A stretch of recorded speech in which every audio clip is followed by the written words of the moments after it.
What's going on, everyone? iLootGames here, back with another video, and I wanted to put out a video going over some updates we have from Respawn about the new season, along with checking out the change notes that just released for Olympus. First though, I want to make some corrections on the video I posted yesterday. I released a video which will be in the pinned comment where I covered all of the new information shared by gameplay testers and official news outlets that were briefed by Respawn. One thing was reported wrong by one of the playtesters. Bangalore Smoke will not be getting nerfed to do no damage on explosion. That apparently was incorrect, and the dev did clear this up. If you haven't seen the video yet, I highly suggest watching it after this one because there are some awesome changes coming that were revealed by insiders. The other thing is that while the Mozambique is getting a clip size buff, it appears that the hammer points are also being removed. It's very difficult for me to put out notices about these video changes to get it to everyone without making an entire new video. So from now on, I will be making channel posts that will show up in your feed if you are subscribed with notifications set to all. The other way to keep updated with me is through Twitter. My Twitter is twitter.com/iLootGames. I already have 50,000 followers there, and I do giveaways as a little bonus to everyone following me.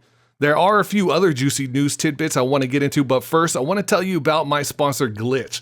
If you are looking for a drink to improve your gaming performance and gain the extra edge over your competitors, Glitch Energy is the way to go. Not only that, but I actually have my own flavor, iLoot Aim Assist, which you can grab now at glitchenergy.com and have a piece of gaming history. Use the code iLootGames at checkout for 25% off your entire order, and not only that, but it supports the channel every time you purchase. So go try it out. Make sure you grab their new shaker, by far the best shaker bottle I've ever had that has the shaker ball built into the lid. You won't regret it. And Glitch tastes amazing. Now back to the video. Okay, on to the next piece of news. Yesterday we saw Shiv's Banned go live. So now if you visit his Twitch page, there will be nothing there. Shiv will be banned for 1 week, and while that may not seem like a long time, for Shiv this will result in thousands of dollars lost, if not tens of thousands of dollars. I don't want to turn this video into a deep dive about the ban since I have already made a video about it, so I will just link that video down in the description and pin comments also if you want to go check it out and maybe leave your feedback on what you think about the ban in the comments.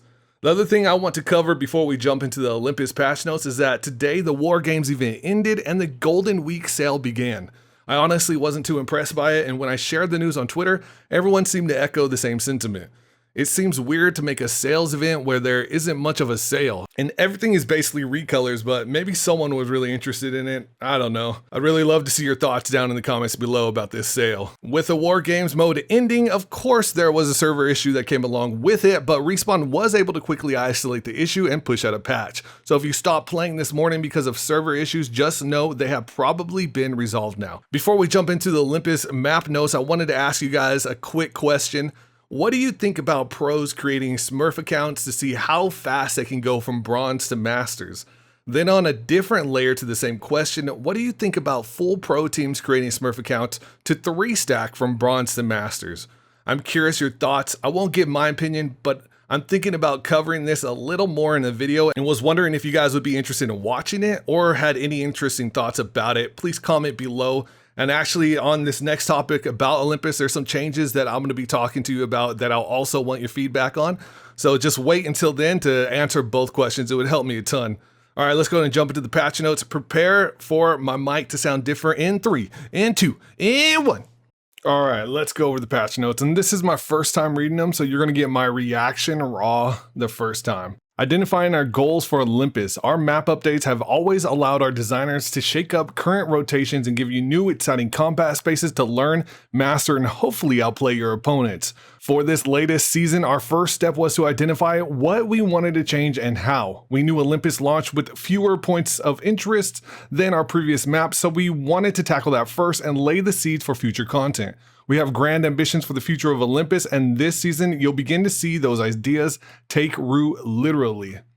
So we get a first big look at the new ship coming in. It's all infected and it's taking over all of the Olympus locations, which is really neat to see. And we can see where the new ship is going to be landed at. The Icarus, a rogue fleet of ships from outer space, has breached the atmosphere of Samathi. Its lead vessel, the Icarus, has docked with Olympus, bringing with it a vicious parasitic plant of unknown origins. The resulting outbreak begins to take root along the surface of Olympus, and the accompanying vessels can be seen from as far away as the docks. This new drop location can be found between Bonsai Plaza, Solar Array, and Orbital Cannon. The decrepit ship hosts 4 large rooms and contains tons of loot. Many squads should feel comfortable landing here, spreading out along the spine of the ship, pushing across its claustrophobic spaces. It's nice to have a brand new POI because that area was definitely not somewhere you could really land with the team. It would only be like a desperation kind of thing where you would land there and then you'd try to loot and rotate as quick as possible because there wasn't much loot there. So it's good to see another POI. Before the ship docked, Crossroads was a sniper's paradise with long lines of sight from Bonsai Hillside all the way across to Orbital. The Icarus blocks most sight lines, and while squads can still take advantage of the steep advantage from Bonsai, they'll need to be wary when pushing into the vessel. So yeah, that was a great spot to defend. I do admit that. So that's the only bad thing about it is it was a great spot to defend, but I can see how it'd be annoying to try to push those buildings. So we won't have that issue anymore. And we can see that big change here because you could stand here and you could see all the way to Orbital. You could see right over here. I mean, it was such a good spot to hold. And there was a lot of zones that ended here, at least for me when I was playing ranked recently. It seems like many of them ended in this location. So now it's going to look like this, which is crazy. Just completely different. But it's always good to have new places to loot, man. I'm always happy about that. The Icarus Bridge. Throughout the Icarus are the corpses of some of the scientists who worked aboard the ship while in deep space. Be sure to take advantage of the leftover key card that spawns randomly upon one of their bodies. It's not like they were using it, right? If you find the key card, rush to the front of the ship to gain access to the best loot aboard the Icarus. Inside, players can also take advantage of the view to plan their next route. Be careful you don't get ambushed, as other players can steal the key card from your death box. So this is adding the new kind of like vault thing, which it did to Kings Canyon, which I really like the vaults. I wish there were more of them all over on different maps because I think they're a great idea. You know, it's a little bit of a risk to open them. It makes noise. You got to kind of stand there and go through an animation, but it has a high reward. And I do like the vaults. So I wish they would add those more places. So this is an interesting little addition. Small tweaks. Before releasing Olympus, we tested a version of the map with no redeploy balloons. At the time, we felt that tridents were powerful rotation tools on their own, but we weren't confident in that decision, so we left redeploy balloons in. Now that the map has been live for a while, we feel more confident in how tridents are being used to facilitate rotations players are taking, so we're removing 2 redeploy balloons. In short, we're doing this to push players to better plan their routes, but a change like this begs explanation, so let's dig into detail. The redeployed balloon outside of Golden Gardens was perfect for dropping onto unsuspected players in many zones close by, exacerbating the third-partying issue many players find frustrating.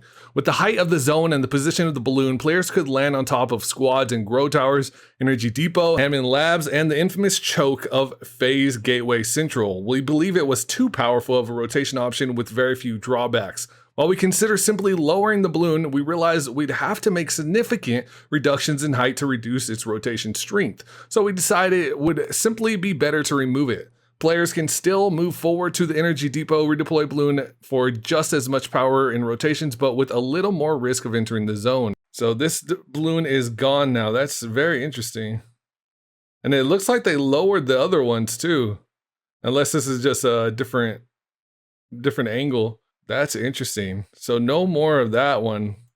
The redeploy balloon outside Orbital Cannon wasn't a potential issue when Crossroads was an open grassy field. With the Icarus now replacing Crossroads, the potential for third partying has increased. This is because the Icarus is a large dome with many sightline blocking geo and choke points along both the interior and exterior. In Apex Legends, it's important we keep awareness of threats as predictable as possible. So this redeploy balloon was also cut, but keep in mind that there are 2 tridents in this zone for players who prefer to land far outside the circle. Similarly, some of the highest deploy balloons, like at Solar Array and Energy Depot, have been slightly reduced in height. The goals here are the same, reducing third partying and demanding more intentional planning for your rotations. This will not impact shorter rotations directly over the phase runner. So apparently I was right, so we are seeing some of them be shortened. That's interesting.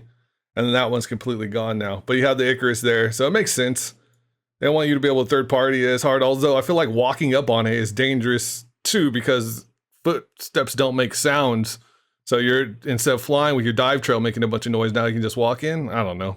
Design decisions like these are never easy, and we welcome your feedback on the changes. Going forward, expect us to take a look at other areas of Olympus and other maps to address how redeployed balloons contribute to third party. As always, thanks for playing, and we look forward to seeing you when the Legacy update drops. So let me know down in the comments, guys, if there's anything significant you want pointed out that you think should be mentioned to the devs, because I read all the comments. If you've been subscribed to me for a long time, you probably know if you put something good, something positive, I usually reply.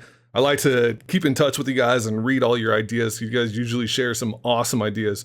So let me know if you think there's anything we should point out to them about the redeploy or anything else. Your feedback is always important.